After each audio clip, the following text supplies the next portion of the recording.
बहुत समय पहले की बात है।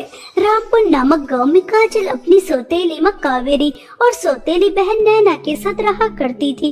कावेरी और नैना दोनों ही बहुत ही ज्यादा दुष्ट और बुरे स्वभाव की थी।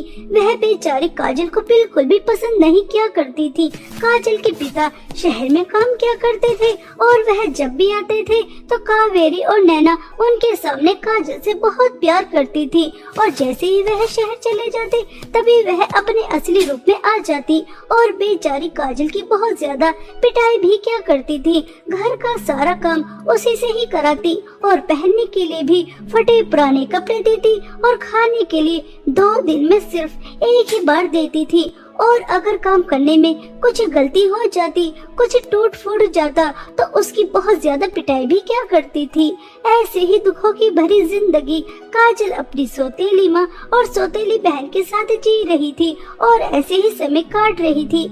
ऐसे ही एक दिन काजल के पिता शहर से गांव आ रहे थे, तभी रास्ते में उनका एक्सीडेंट हो जाता है और उस एक्सीडेंट में उनकी मृत्यु भी हो जाती है। कुछ लोग राम प्रकाश की डेड बॉडी को घर लेकर आ जाते हैं, जिसे देखकर काजल बहुत ही ज्यादा फूट फूट कर रोती है। नहीं पिताजी, आप मुझे इस तरह से अकेला छोड़ के नहीं जा सकते। माँ तो मुझे पहले ही छोड़ के चली गई और अब आप भी।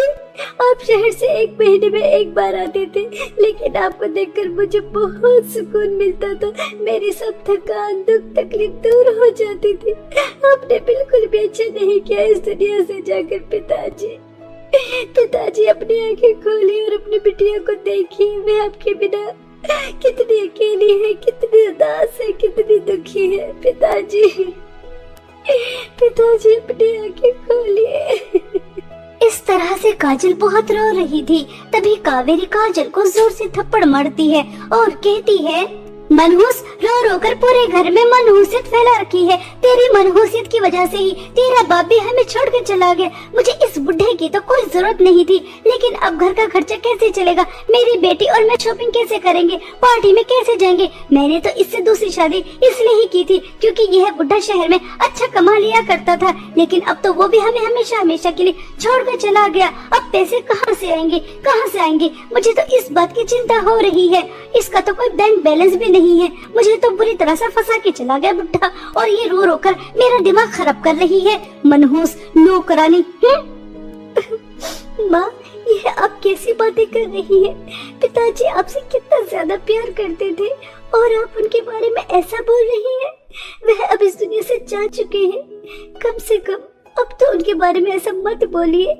उन्होंने आप दोनों के लिए कितना कुछ किया, रात दिन मेहनत करके पैसे कमाए और 1 भी रुपया अपने पास नहीं रखा, सब आपको ही दिया और अब आप उनके बारे में ऐसा बोल रही हैं। यह सब आपको शोभा नहीं देता माँ, शोभा नहीं देता।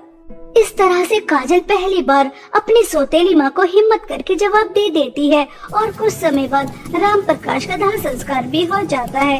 ऐसे ही कुछ दिन बीत जाते हैं। दोनों माँ बेटियों को पैसों की चिंता हो रही थी कि अब घर में पैसे कहाँ से आएंगे, जिसकी वजह से वह पहले की तरह ऐश की जिंदगी जी सकें। तभी नैना अपनी माँ से कहती है, मम्मी, आपको पैसों की टेंशन क्यों हो रही है? आपको पता नहीं हमारे घर में एक नौकरानी रहती है जो कि मेरी सौतेली बहन है। अब वह हमारे लिए पैसे कमा के लेकर आएगी, तभी हमारे घर में रह सकती है। आपने चालाकी से सारी प्रॉपर्टी तो अपने नाम करा ही ली है। अगर वह हमारे लिए नौकरी नहीं करेगी, पैसे नहीं कमाएगी, तो सिंपल उसे धक्के मारकर घर से बाहर निकाल देना। कैसा लगा आपको मेरा आइडिया? जल्दी बताइए ना मम्मी। अरे वाह मेरी प्यारी बच्ची, तूने मुझे कितना अच्छा आइडिया दे दिया। मैं तो बेकार में ही टेंशन ले रही थी। तूने बिल्कुल सही कहा। अब हमारे लिए पैसे कमाएगी, हमारे लिए भीख मांगते लेकर आए, ये लोगों के घरों में झाड़ू पोछा करे, मजदूरी करे, कुछ भी करे, हमें क्या मतलब? हमें तो बस पैसे चाहिए, पैसे, जिससे हम ऐश कर सके। ऐसा कहकर कावेरी काजल के पास जाती है और उससे कहती है, सुन मनहूस, मैंने और मेरी बेटी ने फैसला किया है, अगर तू इस घर में रहेगी तो तुझे बाहर जाकर काम करना होगा और तू जो भी पैसे कमाएगी वो तू हमें लाकर देगी, तभी तू इस घर में रह पाएगी, वरना हम तुझे इस घर से धक्के मार के निकाल देंगे। यह घर मेरे नाम है, इस पर तेरा कोई अधिकार नहीं। हमें कोई फर्क नहीं पड़ता कि तू क्या काम करेगी, लोगों के घरों में झाड़ू पोंछा कर, मजदूरी कर, भीख मांग, कुछ भी कर, लेकिन हमें पैसे चाहिए। तो सुबह 4 बजे उठेगी, घर के सारे काम करेगी, हम दोनों के लिए नाश्ता बनाएगी, घर के सारे काम करने के बाद उसके बाद नौकरी करने जाएगी और शाम को आकर हमारे लिए स्वादिष्ट स्वादिष्ट पकवान भी बनाएगी। समझ रही है ना मनहूस, मैं तुझसे क्या कह रही हूँ? माँ, मैं बाहर काम करने तो जा सकती हूँ, लेकिन सुबह जल्दी उठकर पहले मैं घर के काम करूँ, फिर उसके बाद नौकरी करने जाऊँ और फिर शाम को आकर आप लोगों के लिए खाना भी बनाओ। यह तो बहुत ज्यादा हो जाएगा। घर के काम आप कर लेना और बाहर के काम मैं कर लूंगी। इस तरह मिलजुल कर हम आपस में काम कर लेंगे तो अच्छा रहेगा, वरना मेरे ऊपर तो ज्यादा काम हो जाएगा। काजल के मुंह से यह बातें सुनकर कावेरी को बहुत ही ज्यादा गुस्सा आ जाता है और वह बेचारी की बहुत ज्यादा पिटाई करती है और उसे कहती है, अच्छा तो मनहूस तेरे इतने पढ़ निकल कर आ गए कि अब तो मुझसे और मेरी बेटी से काम करने के लिए कहेगी। आज तो तूने यह गुस्ताखी कर ली है। अगर आज के बाद तूने मुझसे या मेरी बेटी से कोई भी काम करने के लिए कहा तो मैं तुझे जान से भी मार सकती हूँ। मुझे आज के बाद इतना ज्यादा गुस्सा दिलाने की कोशिश मत करना, वरना तेरे लिए खतरा हो जाएगा। हम दोनों सिर्फ माँ बेटी आराम करने के लिए हैं, शॉपिंग करने के लिए, पार्टी करने के लिए हैं, और तू नौकरानी सिर्फ काम करने के लिए, पैसे कमाने के लिए है और कुछ नहीं। हम पैसे उड़ाएंगे और तू पैसे कमाएगी, समझ रही है ना? या फिर दिखाऊं तुझे अपना असली रूप, मनहूस। बेचारी काजल चुपचाप अपनी सौतेली माँ की बात मान जाती है, क्योंकि उसे अच्छी तरह से पता था अगर वह अपनी सौतेली माँ की बात नहीं मानेगी तो वह धक्के मारकर उसे घर से बाहर निकाल देंगी। काजल को सर छुपाने के लिए छत की जरूरत थी, इसलिए काजल अपनी सौतेली माँ की हर बात मानने के लिए तैयार हो जाती है। अब काजल सुबह जल्दी 4 बजे उठती, पहले घर का सारा काम करती और उसके बाद दूसरे घरों में जाती झाड़ू पोंछा करने के लिए। एक घर से दूसरे घर, दूसरे घर से तीसरे घर और तीसरे घर से चौथे घर, इसी तरह शाम तक लोगों के घरों में काम करती रहती और शाम को हारी थकी आती और उसके बाद दोनों माँ बेटियों के लिए स्वादिष्ट स्वादिष्ट पकवान बनाती और दोनों माँ बेटी के खाने का इंतजार करती और उनके आगे का जो बचा कुचा होता उसे खुद खाती। इसी तरह रोज होने लगा था। एक दिन काजल काम करके शाम को घर वापस आ रही थी, तभी उसे मॉल में सेल लगी नजर आती है और वह अपने लिए कुछ शॉपिंग कर लेती है। जब वह शॉपिंग करके घर वापस आती है तो दोनों माँ बेटी उसके हाथ में शॉपिंग बैग देखकर आग बबूला हो जाती है और नैना वह शॉपिंग बैग छीनकर उसको जोर से थप्पड़ मारकर कहती है, क्यों रे महारानी, तेरी इतनी हिम्मत हो गई कि तू अपने लिए इतनी सारी शॉपिंग करके लेकर आई, 4 पैसे कमाने लगी तो तू अपनी औकात भूल गई। तुझे पता नहीं तो इस घर की नौकरानी है, तो अपने लिए कुछ भी नहीं खरीद सकती, खाने से लेकर पहनने तक हम तुझे देंगे। तेरी हिम्मत कैसे हुई यह सब लेकर आने की? चल यहाँ से दफा हो, यह सब कुछ अब मेरा है। तुझे मैंने अभी कुछ दिन पहले ही अपने पुराने कपड़े दिए थे, पुराना पर्स दिया था, उसी से अपना गुजारा कर। देखो तो कितनी शॉपिंग करके लेकर आई है मनहूस नौकरानी, चल हट यहाँ से। इस तरह से दोनों माँ बेटी हंसने लगती है और काजल के सभी शॉपिंग बैग अपने पास रख लेती हैं और उसे कुछ भी नहीं देती। यह सब देखकर काजल को बहुत दुख होता है और वह अपने माता पिता को याद कर कर बहुत रोती है। माँ, पहले आप मुझे अकेला छोड़ के चले गए, फिर पिताजी भी मुझे अकेला छोड़ के चले गए। आप दोनों को मुझे इतनी जल्दी छोड़ के जाने की क्या जरूरत थी? क्या आप दोनों को मेरे ऊपर जरा भी तरस नहीं आया? क्या आप दोनों के बिना यह मेरी जिंदगी कैसी हो जाएगी? मेरी जिंदगी जिंदगी नहीं लग रही। ऐसा लग रहा है जैसे बस मैं कोई रोबोट हूँ, काम करने के लिए ही बनी हूँ। मेरे अंदर तो इमोशंस है ही नहीं। मेरी सौतेली और सौतेली बहन मेरे ऊपर कितना जुल्म और अत्याचार कर रही है। आपको तो सब दिखाई दे रहा होगा। काश मैं भी आप लोगों के पास आ जाती तो कितना अच्छा रहता। कम से कम ऐसी जिंदगी से तो छुटकारा मिल जाता जैसी मैं जी रही हूँ। अपने लिए एक सूट भी नहीं खरीद सकते, एक पर्स भी नहीं खरीद सकते। देखिए, थोड़ी सी शॉपिंग की वो भी मुझसे छीन ले। ऐसा सोचकर काजल बहुत ज्यादा रोती है और वह दोबारा से अगले दिन जल्दी उठती है, घर का सारा काम करती है और लोगों के घरों में झाड़ू पोछा करने के लिए निकल जाती है। काजल काम करने के लिए जा रही थी, तभी उसे रास्ते में एक बूढ़ी औरत मिलती है। बहुत सारा सामान लेकर जा रही थी, लेकिन उनसे चला नहीं जा रहा था। तभी काजल उनकी मदद करती है, उन्हें उनके घर तक छोड़कर आती है। तभी वह बूढ़ी औरत काजल से कहती है, बेटा तुम कितनी अच्छी हो, मैं कितनी दूर से आ रही थी, मुझे इतने सारे लोग भाग मिले, लेकिन किसी ने मुझे देखकर मेरी मदद करने के लिए नहीं कहा, और जैसे ही तुमने मुझे देखा तुरंत तुमने मेरी मदद की। खुश रहो बेटा, खुश रहो। काजल तुरंत उस बूढ़ी औरत की मदद करके अपने काम पर जाने के लिए जल्दी जल्दी जा रही थी। तभी उसे कहीं से आवाज आती है, अरे यहाँ कोई आसपास है क्या? कोई मुझे पानी पिला सकता है? मैं बहुत प्यासा हूँ, मुझे बहुत तेज प्यास लगी है। काजल वह आवाज सुनकर थोड़ी दूर चलती है तो एक हिरण प्यास के मारे करहा रहा था। काजल तुरंत नदी से पानी लेकर आती है और उस हिरण को पिलाती है। वह हिरण पेट भरकर पानी पी लेता है और फिर काजल से कहता है, काजल तुम कितनी अच्छी हो, तुम्हें काम पर जाने के लिए देरी हो रही थी, फिर भी तुमने मेरी आवाज सुनी, मुझे पानी पिलाया। पहले तुमने उस बूढ़ी औरत की मदद की, फिर मेरी मदद की। यह जानते हुए भी अगर आज तुम काम पर नहीं गई तो तुम्हारी सौतेली माँ और सौतेली बहन तुम्हारी कितनी ज्यादा पिटाई करेंगी। तुम्हारा दिल बहुत बड़ा है, कम ही लोग होते हैं जो अपने से पहले दूसरों के बारे में सोचते हैं, इसलिए मैं तुम्हारी मदद करना चाहता हूँ। यहाँ से कुछ दूर चलने के बाद तुम्हें जादुई सोने और चांदी की पर्स की नदी मिलेंगी, तुम वहाँ पर जाओ, वहाँ तुम्हारी सब दुख परेशानी दूर हो जाएंगी और ऐसे ही हमेशा दूसरों की मदद करती रहना। हिरण की बातें सुनकर काजल खुश हो जाती है और वह हिरण की बताई हुई जगह पर जाने के लिए निकल जाती है। तभी काजल को जादुई सोने और चांदी के पर्स की नदी मिल जाती है, जहाँ एक तरफ सोने के पर्स बह रहे थे और दूसरी तरफ चांदी के पर्स बह रहे थे। तभी जादुई सोने के पर्स से आवाज आती है, अगर तुम मेरे जादुई सोने के पर्स के अंदर हाथ डालोगी तो तुम्हें बहुत सारे सोने के सिक्के, हीरे जवाहरात मिलेंगे, लेकिन उससे पहले तुम्हें मेरे लिए एक काम करना होगा। मेरी शक्तियाँ दिन पर दिन कम होती जा रही हैं, इसलिए मेरे जादू सोने के पर्स की नदी को 10 बच्चों की बलि चाहिए। क्या तुम 10 बच्चों की बलि चढ़ाने के लिए तैयार हो? तभी तुम्हें यह जादू सोने का पर्स मिलेगा और तुम इस दुनिया पर राज करोगी। तुमसे ज्यादा अमीर कोई और हो ही नहीं सकता। काजल, मेरी भी शक्तियाँ दिन पर दिन कम होती जा रही है, लेकिन मैं तुमसे 10 बच्चों की बलि नहीं मांगूंगा।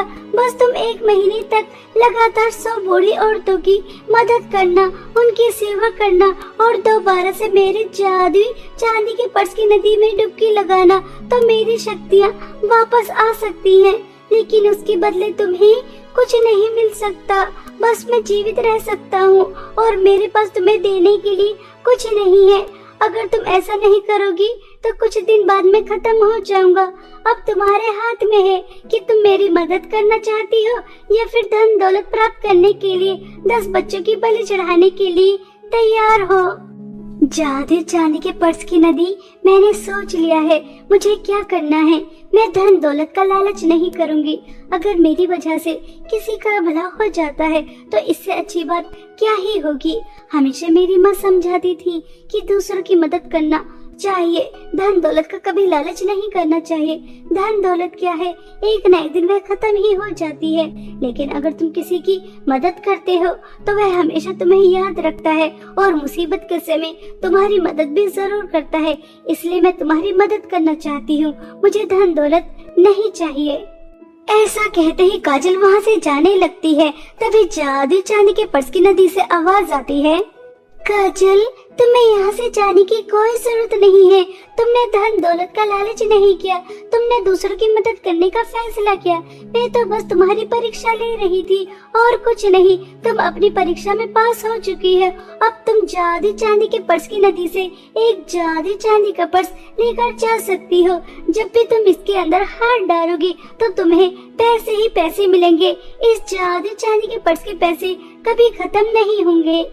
जादुई चांदी के पर्स की नदी की बातें सुनकर काजल खुश हो जाती है और अब वह अपनी सौतेली माँ के घर वापस नहीं जाती। जादुई चांदी के पर्स से पैसे निकालती है और अपने लिए एक सुंदर सा घर खरीदती है और एक बहुत बड़ी शॉप खोलती है जिसके अंदर वह बहुत सुंदर सुंदर पर्स रखती है और गांव के गरीब और परेशान लोगों की भी बहुत मदद करती है। इस तरह काजल अपनी सौतेली माँ से बहुत दूर एक हंसी खुशी जीवन बिता रही थी।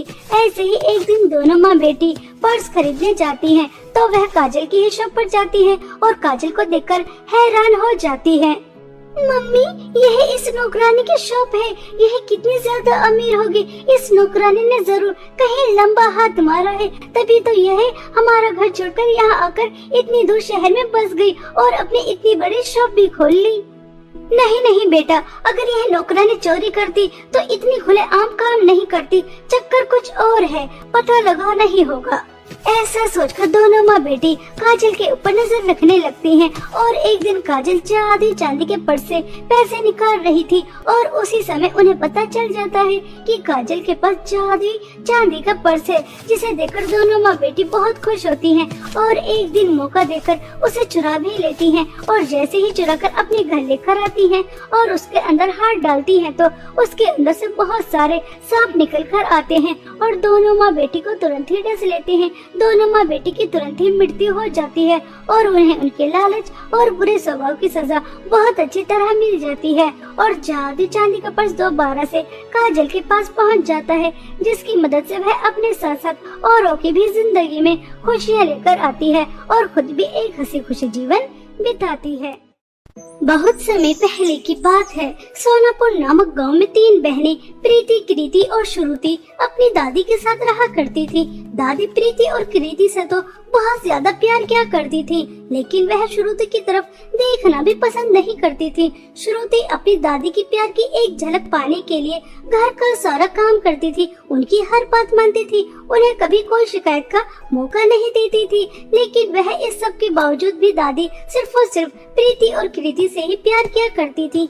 एक दिन वह बहुत सारी शॉपिंग करके लेकर आती हैं और प्रीति और कृति को आवाज लगाती हैं, कृति और प्रीति, मेरी दोनों शहजादी पोतियों, कहाँ हो? जरा बाहर तो आओ। देखो आज तुम्हारी दादी तुम दोनों के लिए कितना सब कुछ लेकर आई है। सुंदर सुंदर ड्रेस, सुंदर सुंदर कलर की नील पॉलिश, सुंदर सुंदर कलर की लिपस्टिक। आओ आओ, जल्दी आओ, जरा अपना सामान तो देखो। अरे वाह दादी जी, यह कितनी सुंदर सुंदर नेल पॉलिश है, लिपस्टिक है, ड्रेस है। कृति, अभी 2 दिन पहले ही तो हमने 50,000 रुपए की शॉपिंग की थी। दादी हमसे कितना ज्यादा प्यार करती है और देखो आज ये बाहर अपने लिए शॉपिंग करने गई और फिर हम दोनों के लिए कितना सब कुछ लेकर आ गई। दादी अब बहुत अच्छी है।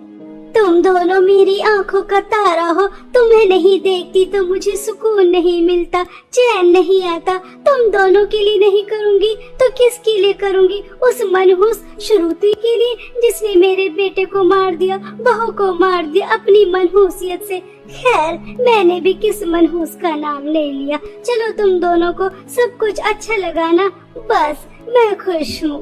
इस तरह से तीनों दादी पोती आपस में हंस हंस कर बातें कर रही थी। वहीं दूर खड़ी श्रुति किचन में सबके लिए चाय बना रही थी और वह चाय बनाकर लेकर आती है तो उसके हाथ से चाय गिर जाती है और चाय गिरने की वजह से जो भी शॉपिंग का सामान था वह सब खराब हो जाता है और कृति का थोड़ा सा हाथ भी जल जाता है। यह देखकर दादी बहुत ज्यादा गुस्सा करती है और वह श्रुति को जोर से थप्पड़ मारकर कहती है, मनहूस, मेरी बेटी का हाथ जला दिया। मुझे अच्छी तरह से पता है कि तू मेरी दोनों पोतियों से जलती है, कि मैं इनसे प्यार करती हूँ ना, तुझसे नहीं करती। तुझसे मेरी पोतियों की खुशियाँ बर्दाश्त नहीं होती। मेरी बच्ची को कितना दर्द हो रहा होगा। चल जल्दी से ठंडा पानी लेकर आ, मनहूस, पता नहीं इंसान है या फिर डायन, कितने लोगों को खाकर तेरा पेट भरेगा। पहले तूने मेरे बेटे और बहू को खा लिया और अब मेरी पोतियों को भी मारना चाहती है मनहूस। दादी, यह आप क्या हमेशा मुझे मनहूस मनहूस कहती रहती हैं? आखिर मेरी वजह से कैसे माँ पिताजी मर सकते हैं? वह तो एक कार एक्सीडेंट था, और वैसे भी मैंने पढ़ा है मौत को कोई नहीं रोक सकता। जब जिसकी आनी होती है वह आकर ही रहती है, किसी की वजह से कोई नहीं मरता। दादी, आप इतनी छोटी बात क्यों नहीं समझती? मैं मनहूस नहीं हूँ, आप हमेशा मुझे मनहूस समझती हैं, मुझे प्यार नहीं करती। मैं भी आपकी प्यार की एक झलक पाने के लिए कितना सब कुछ करती हूँ, आपकी हर बात मानती हूँ, घर का सारा काम करती हूँ, लेकिन फिर भी आप मुझे गलत समझती हैं। प्रीति और कृति से कितना सारा प्यार करती हैं, सारा दिन ये शॉपिंग करती हैं, दोस्तों के साथ घूमती हैं, आपकी बात भी नहीं सुनती, फिर भी आपको उन्हीं से प्यार क्यों दादी जी? इतना भेदभाव क्यों दादी? मैं आज भी उस दिन को भूली नहीं हूँ जिस दिन वह तेरे बर्थडे वाले दिन तेरा केक लेने गए थे और उस एक्सीडेंट में दोनों बहू और बेटे चले गए, तेरी वजह से बाहर गए और तेरी वजह से एक्सीडेंट हुआ, इसलिए तू मनहूस है। प्रीति और कृति का तू मुकाबला नहीं कर सकती, वह दोनों तो मेरी आंखों की ठंडक है और तू मेरा दिल जलाती है। तुझे देखने का भी दिल नहीं चाहता, हट जा मेरी आंखों से, दूर हो जा, चली जा यहाँ से। बेचारी श्रुति रोते वहाँ से आ जाती है और घर का सारा काम करने के बाद अपने रूम में जाकर अपने माता पिता को याद कर बहुत रोती है। माँ पिताजी, आखिर कब तक दादी जी मुझे मनहूस समझती रहेंगी, मुझसे प्यार नहीं करेंगी? देखिए, वो मुझे मनहूस समझती है, इसलिए मुझे कुछ भी नहीं दिलवाती। मेरे पास ना अच्छे कपड़े हैं, ना अच्छा मेकअप है, ना कोई और सामान। प्रीति और कृति से कितना ज्यादा प्यार करती है, उन्हें 50-50 हजार रुपए यूं ही दे देती है शॉपिंग करने के लिए और खुद भी इतने सारे शॉपिंग करके लेकर आती है। वह दोनों फुल एंजॉय कर रही है अपने दोस्तों के साथ, और मैं दादी को खुश करने के लिए घर का सारा काम करती हूँ, उनकी सेवा करती हूँ ताकि वह मुझसे प्यार करने लगे, लेकिन ये सब बेकार है। वह मुझसे कभी प्यार नहीं करेंगी, कभी प्यार नहीं करेंगी। इस तरह से श्रुति अपने माता पिता को याद करते हुए रोते रोते सो जाती है। ऐसे ही समय बीत रहा था।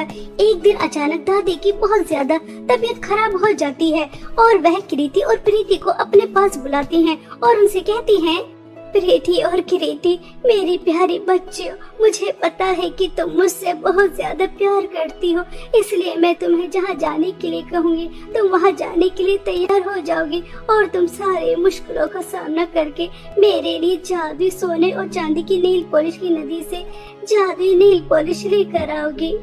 दादी, आप क्या कह रही हैं? हमारे तो कुछ भी समझ में नहीं आ रहा। जादुई नेल पॉलिश, मुश्किलों का सामना, आप कहना क्या चाहती हैं? साफ साफ कहिए ना। बेटा, मैंने सुना है हमारे गांव के बाहर जो जंगल है उसके पीछे एक पहाड़ है, वहाँ पर जादुई सोने और चांदी की नेल पॉलिश की नदी बहती है। अगर तुम वहाँ से जादुई नेल पॉलिश लेकर आ जाओगी तो मैं बिल्कुल ठीक हो जाऊंगी। मुझसे चला नहीं जा रहा, मेरे हाथ नहीं उठ पा रहे, उसे लगाते ही मैं बिल्कुल ठीक हो जाऊंगी। क्या बेटा, तुम वहाँ जाकर वह लेकर आ सकती हो? वहाँ जाना इतना आसान नहीं है, तुम्हें मुश्किलों का सामना करना पड़ेगा। अपनी दादी की बात सुनकर कृति और प्रीति घर से बाहर निकल जाती हैं और दादी को ऐसा लगता है कि उसकी दोनों पोतियां उसकी कितनी बात मानती हैं। तुरंत कहते ही वह चली गई, लेकिन बाहर जाकर दोनों बहनें आपस में बातें करती हैं। कृति, दादी बता रही थी वहाँ जाने पर रिस्क है, हमें मुश्किलों का सामना करना पड़ेगा। दादी की तो अब उम्र हो चुकी है, उन्हें चलने की क्या जरूरत? घर का काम करने के लिए वह है ना नौकरानी श्रुति, और बाहर की बागडोर हमने संभाल रखी है। हम दोनों बहन है ना, अब हम उस बुढ़िया के लिए क्यों फालतू में रिस्क उठाएं? प्रीति क्या कहती है? मैं सही कह रही हूँ ना? हमें वहाँ पर नहीं जाना चाहिए। हाँ प्रीति, तो कह तो बिल्कुल सही रही है। और वैसे भी हमारे गांव के जंगल कितने ज्यादा खतरनाक हैं, वहाँ पर कितने खतरनाक सांप और बिच्छू रहते हैं। ना बाबा ना, मैं अपनी जान खतरे में नहीं डाल सकती। अभी मेरी उम्र ही क्या है, मुझे जीना है, दोस्तों के साथ एंजॉय करना है। दादी की तो उम्र हो चुकी है, अब हम उनके लिए अपनी जान खतरे में क्यों डालें? और वैसे भी प्रीति, आज हमारा दोस्तों के साथ पार्टी करने का प्लान है, तो चल हम पार्टी करने चलते हैं। और दादी से आकर झूठ बोल देंगे, ड्रामा कर देंगे कि हम वहाँ पर गए थे हमें नहीं मिली, और वैसे भी बेचारे हम पर आँख बंद करके भरोसा करती हैं, हमारी बातों में यूं ही आ जाएंगे। हमसे ये प्यार जो इतना ज्यादा करती है।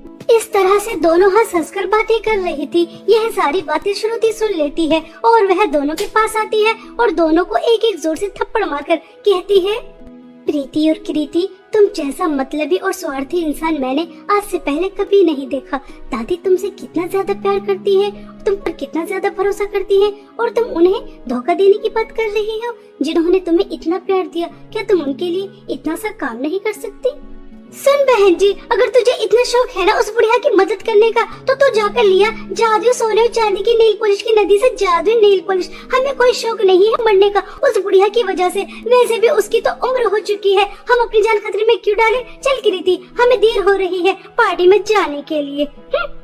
ऐसा कहकर प्रीति और कृति वहाँ से चली जाती हैं। तभी श्रुति सोचती है, दादी को मैं इतने दर्द में नहीं देख सकती, उन्हें कितनी ज्यादा तकलीफ हो रही है।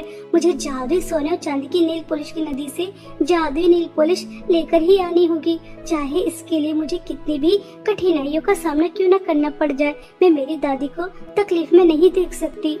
ऐसा सोचकर श्रुति जादुई सोने और चांदी की नेल पॉलिश की नदी से जादुई नेल पॉलिश लेने के लिए निकल जाती है। उस घने जंगल में उसे एक बहुत खतरनाक भालू नजर आता है जो श्रुति की तरफ हमला करने वाला होता है। तभी श्रुति अपनी जान बचाकर वहां से भाग निकलती है। कुछ दूर और चलने के बाद उसे दो जहरीले सांप मिलते हैं। श्रुति उनसे भी अपनी जान बचाकर निकल जाती है। बहुत मुश्किलों का सामना करने के बाद उसे जादुई सोने और चांदी की नेल पॉलिश की नदी मिल जाती है, और जैसे ही वह जादुई सोने और चांदी की नेल पॉलिश की नदी से जादुई नेल पॉलिश लेने वाली ही होती है, तभी वहाँ पर एक बहुत खतरनाक चुड़ैल आ जाती है और वह श्रुति से कहती है, बेवकूफ लड़की, तूने यहाँ पर आने की हिम्मत कैसे की? क्या तुझे पता नहीं यहाँ आना मना है? यहाँ इंसान आते तो अपनी मर्जी से हैं, लेकिन जाते मेरी मर्जी से हैं, और मेरी मर्जी उस इंसान को भेजने के लिए नहीं होती, उसे खाने की होती है। अब मैं तुझे तलकर, भूनकर, नमक मिर्च डालकर बहुत मजे से खाऊंगी। कोई यहाँ आने की गलती नहीं करता, तूने बहुत बड़ी गलती की है बेवकूफ लड़की, अब मैं तुझे खा जाऊंगी।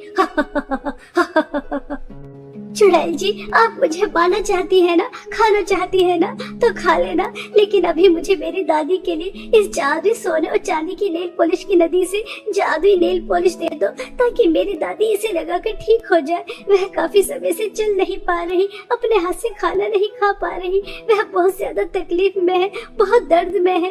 कृपया करके मेरी दादी के लिए जादुई सोने और चांदी की नेल पॉलिश की नदी से जादुई नेल पॉलिश दे दो। मैं आपसे वादा करती हूँ, अपनी दादी को जादुई नेल पॉलिश देकर मैं आपके पास वापस आ जाऊंगी। कृपया करके मेरी मदद करो। वैसे तो मैं इंसानों पर भरोसा नहीं करती, क्योंकि वह भरोसे के लायक नहीं होते, लेकिन तुम्हारी आंखों की चमक, तुम्हारा दर्द मुझे तुम पर भरोसा करने पर मजबूर कर रहा है। ठीक है, तुम इस नदी से एक जादुई सोने की नेल पॉलिश और दूसरी जादुई चांदी की नेल पॉलिश लेकर जा सकती हो। जादुई सोने और चांदी की नेल पॉलिश की मदद से तुम्हारी दादी बिल्कुल ठीक हो जाएंगी, लेकिन जैसा तुमने मुझसे वादा किया है, अपना वादा पूरा करना, ठीक है? चुड़ैल की बातें सुनकर श्रुति खुश हो जाती है और वह जादुई सोने और चांदी की नेल पॉलिश की नदी से जादुई सोने और चांदी की एक एक नेल पॉलिश लेकर घर वापस जा रही थी। तभी रास्ते में उसे कृति और प्रीति मिलती हैं और वह उससे जादुई सोने और चांदी की नेल पॉलिश लेकर घर चली जाती हैं और अपनी दादी से कहती हैं, यह लीजिए दादी, जादुई सोने और चांदी की नेल पॉलिश। हम बहुत मुश्किलों का सामना करके आपके लिए यह लेकर आए हैं। हमारी जान जाने वाली थी, लेकिन हमने अपनी जान की परवाह भी नहीं की और आपके लिए जादुई सोने और चांदी की नेल पॉलिश लेकर आए हैं। यह लीजिए, जल्दी से लगा लीजिए। दादी जैसे ही वह जादुई सोने और चांदी की नेल पॉलिश अपने हाथों और पैरों पर लगाती हैं, तो वह बिल्कुल स्वस्थ हो जाती हैं। उनके हाथ और पैर हिलने लगते हैं। तभी दादी उठने के बाद कृति और प्रीति को जोर से थप्पड़ मारती हैं और उनसे कहती हैं, तुमने क्या मुझे बेवकूफ समझा है? ये बाल क्या मैंने धूप में सफेद किए हैं? मुझे पता नहीं कि यह जादुई सोने और चांदी की नेल पॉलिश अपनी जान पर खेलकर कौन लेकर आया? श्रुति बेटा, आओ मेरे पास आओ। मैंने हीरे को पहचानने में कितनी ज्यादा गलती कर दी। हीरे को पत्थर और पत्थर को हीरा समझ बैठी। प्रीति और कृति, जो भी जादुई सोने और चांदी की नेल पॉलिश की नदी के पास जाता है तो उसकी तस्वीर उसके सामने आ जाती है। श्रुति बेटा, तुमने उस चुड़ैल से वादा क्यों किया? अब तुम्हें अपना वादा पूरा करना होगा। तुमने मेरी जान बचाने के लिए अपनी जान खतरे में डाल दी। मुझे माफ कर दो, मैंने तुम्हें कितना गलत समझा। हो सके तो मुझे माफ कर दो, तुम कितनी अच्छी हो बेटा। दादी कोई बात नहीं, मुझे आपका प्यार मिल गया, मानो दुनिया की सारी खुशियाँ मिल गई। मुझे इस बात का बिल्कुल भी अफसोस नहीं कि अब मुझे मेरी जान देनी पड़ेगी। आप खुश हैं, आप मुझसे प्यार करती हैं, मेरे लिए यही काफी है। श्रुति ऐसा कह ही रही थी, तभी वहाँ पर एक परी आती है और वह श्रुति से कहती है, श्रुति तुम्हें कहीं जाने की जरूरत नहीं है। मैं तो बस जंगल के रास्ते लोगों को परेशान करके चुड़ैल बनकर उनकी परीक्षा लेती हूँ। तुम अपनी परीक्षा में पास हो चुकी हो, तुम बहुत अच्छी हो। अब तुम सारी जिंदगी अपनी दादी के साथ हंसी खुशी रह सकती हो। ऐसा कहकर वह परी वहाँ से चली जाती है। तभी दादी कृति और प्रीति से कहती हैं, प्रीति और कृति बहुत ऐश की काट ली तुमने, अब तुम्हें सीधा करने का समय आ गया। अब तुम दोनों स्टोर रूम में रहोगी, तुम्हारी पॉकेट मनी बिल्कुल बंद। अब तुम बाहर भी नहीं जाओगी, अब घर में रहकर घर का सारा काम करोगी। समझ आ रही है? इसी तरह तुम सीधी होगी। इस तरह से दादी प्रीति और कृति को पनिशमेंट देती हैं, उनसे घर का सारा काम करवाती हैं और इसी तरह श्रुति के अच्छे स्वभाव और नेक दिल की वजह से उसे जादुई सोने और चांदी की नेल पॉलिश की नदी से जादुई नेल पॉलिश मिली, जिसकी मदद से उसे अपनी दादी का प्यार मिल गया, जिसके लिए वह बचपन से तरस रही थी और अपनी दादी के साथ वह एक हंसी खुशी जीवन बिताती है।